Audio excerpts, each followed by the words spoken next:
Waalaikumsalam warahmatullahi wabarakatuh. Kali ini Pak Mustafa akan melakukan praktek coaching Pak nggih. Nggih, Pak. Rekan sejawat. Nggih. Nggih, yang jadi coachingnya Pak Nur nggih. Nggih, Ustaz Wahid, Wahid. Pak Nur Wahid. Monggo dimulai Pak Mustafa. Nggih, siap. Assalamualaikum warahmatullahi wabarakatuh. Waalaikumsalam warahmatullahi wabarakatuh. Selamat pagi Pak Ustaz Wahid. Selamat pagi Pak Mus.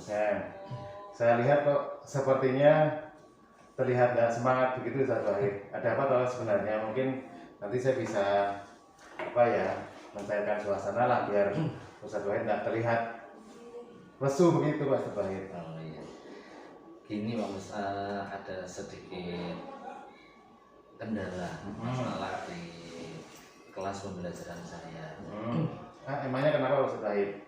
Di kelas saya itu ada beberapa anak, khususnya anak laki-laki, yang mana ketika jam pembelajaran dimulai itu di tengah-tengah pembelajaran, beberapa anak laki-laki itu sering tidur. Tidur? Ya, tidur di kelas. Jam pelajaran. Pas Ustaz Wahid ngajar? Ya. Oh gitu. Kira-kira kenapa Ustaz Wahid kok bisa sampai tertidur? Mungkin Pak Wahid sudah berusaha membangunkan, terus apa sih kira-kira kenapa kok dia kok tertidur di kelas Ustaz Wahid? Ya.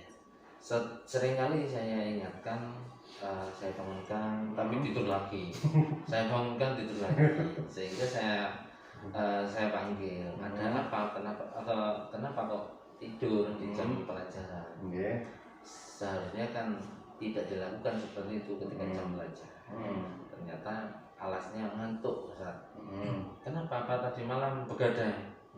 Jawabannya bagaimana? Ya, bermacam-macam anak-anak itu. Ada yang begadang, ada yang belajar, sehingga itu mungkin membuat anak-anak di pagi harinya merasa pusing, merasa ngantuk, karena gitu. Yang jelas istirahatnya kurang. Oh gitu. Kok bisa bukannya jadwal anak-anak itu sudah ada jadwalnya sampai jam berapa kan gitu nggak Ustaz Wahid nggih? Iya. Memangnya rata-rata tidur jam berapa atau kata mereka, kata anak-anak yang tertidur tadi Ustaz Wahid? Kalau dilihat dari jadwal pembelajaran di pesantren di dunia itu sebenarnya tidak lama, tidak lama Pak Mus. Setelah Isya mulai jam 8 ya sampai jam 9, 1 jam. Bahkan tidak sampai jam 8, mulai setengah 9 sudah selesai suaranya. Sebenarnya sudah selesai setengah 9 ya? Iya. Artinya kan tidak terlalu malam. Kalau dilihat dari pesantren, santri. Cuman sering kali itu anak-anak ketika setelah pembelajaran dunia di pesantren jam 9 itu? Ya, jam 9, ternyata saya lihat anak-anak itu tidak langsung tidur. Ya, ada yang tidur, ada yang santai-santai, dan ada juga yang mereka istilahnya itu nongkrong, ngomong-ngomong, ngobrol sama temannya, ingin ngobrol gitu ya, karena kan kegiatannya banyak gitu ya. Setelah kegiatan dunia mereka malah tidak langsung istirahat. Tidak langsung istirahat. Ada juga bahkan yang setelah jam kegiatan dunia itu mereka main sepak bola. Waduh, itu yang harus diingatkan gitu. Sehingga pantas, saya bilang pantas karena anak-anak tidurnya malam-malam, sehingga di jam kegiatan pagi pembelajaran di sekolah mereka merasa ngantuk. Oh gitu ya. Berarti sebenarnya sudah diketahui alasannya gitu ya. Sebenarnya kalau masalah jadwal kegiatan itu sudah terukur sampai pukul 9 malam sudah selesai. Tapi ada beberapa anak yang tidak langsung istirahat, akibatnya esok harinya pusing, tertidur di kelas. Kalau begitu menurut Ustaz Wahid bagaimana cara menangani supaya tidak menemukan lagi, mengurangi anak-anak yang tertidur di kelas? Mungkin ada Pak Wahid punya solusi. Kira-kira apa yang bisa kita manfaatkan di sini Ustaz Wahid? Ini Pak Mus, saya punya gambaran seperti ini. Saya akan berusaha memaksimalkan kerjasama, karena saya sendiri untuk mantau anak-anak sendiri nggak mampu, karena kelasnya banyak ya. Sehingga saya harus berkoordinasi dengan pengurus pesantren. Oh ya. Kebetulan saya juga berada di dalam di pesantren, sehingga saya harus koordinasi dengan teman-teman pengurus dalam untuk memaksimalkan anak-anak ini, artinya mengontrol di jam-jam malam, khususnya jam setelah kegiatan dinia, jam 9 ya, maksimal jam 10 itu sudah harus istirahat semua begitu ya. Setelah dinia itu kan jam 9. Biasanya ada belajar untuk menyiapkan pelajaran besok, mungkin ada tugas, menyiapkan baju yang harus dipakai besok, sehingga untuk paginya tidak istilahnya keburu-buru. Sehingga saya punya anggapan koordinasi dengan pengurus pesantren itu kasih waktu sampai jam 10. Jam 10 harus kontrol. Ya, semua pengurus kontrol di kamar anak-anak santri supaya mereka bisa terkondisikan. Jadi jam 10 tidak ada kegiatan yang main bola, yang nongkrong, ngobrol dengan temannya, bergurau. Harapannya ketika istirahatnya cukup, sehingga tidak sampai di pagi hari mereka bangkong, merasa pusing dan tidur itu di dalam kelas saat pembelajaran berlangsung. Gitu. Itu berarti memanfaatkan, yang pertama memanfaatkan fungsi pengurus di pesantren untuk mengontrol kembali batas akhirnya sampai pukul 22 ya, 10 malam. Itu yang pertama. Ya, selain itu mungkin ada lagi sebenarnya. Selain itu saya juga akan koordinasi dengan tim agama di sekolah. Iya, kita kalau punya tim agama ya. Kalau di pesantren kan dengan pengurus, baik putra maupun putri. Kalau dari sekolah, saya akan koordinasi dengan tim agama. Kita kan punya tim agama yang mana nanti bisa kita sampaikan atau kita sosialisasikan pendekatan dengan anak-anak santri itu, siswa ketika pagi. Biasanya kan pembiasaan pagi itu sholat duha. Setelah sholat duha kan ada pembiasaan keagamaan. Kita selipkan di situ, kita masukkan pencerahan-pencerahan ke anak-anak, bagaimana supaya mereka juga bisa memanage waktu dengan baik. Karena kegiatan tidak hanya di pesantren, kita juga masih punya kegiatan full juga di sekolah. Itu yang kedua. Mungkin ada lagi solusi yang ketiga. Yang selain yang pertama pengurus, yang kedua memanfaatkan tim agama yang ada di sekolah. Gitu. Mungkin ada lagi seperti itu.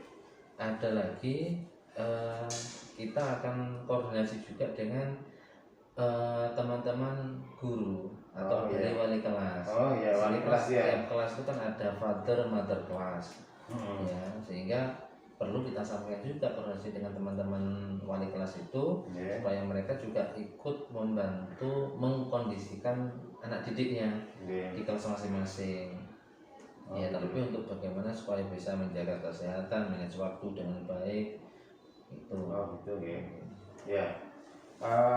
Apakah kira-kira efektif dari 3 solusi tersebut? Mungkin ada kalau seandainya sudah berjalan 2 pekan atau 3 pekan ternyata ngelumbruk lagi, tidur lagi, itu mungkin ada tambahan solusi lagi, itu bagaimana efektif dan tidaknya saya kira kembali ke kita ya, kita sebagai pengampu, artinya mendampingi anak-anak, baik dari pengurus harian, baik putra maupun putri, guru-guru tim agama dan teman-teman guru di sekolah wali kelas itu, kita artinya harus kompak bersama-sama. Kita kompak ya. Kita kompak dan itu kita usahakan terus berjalan.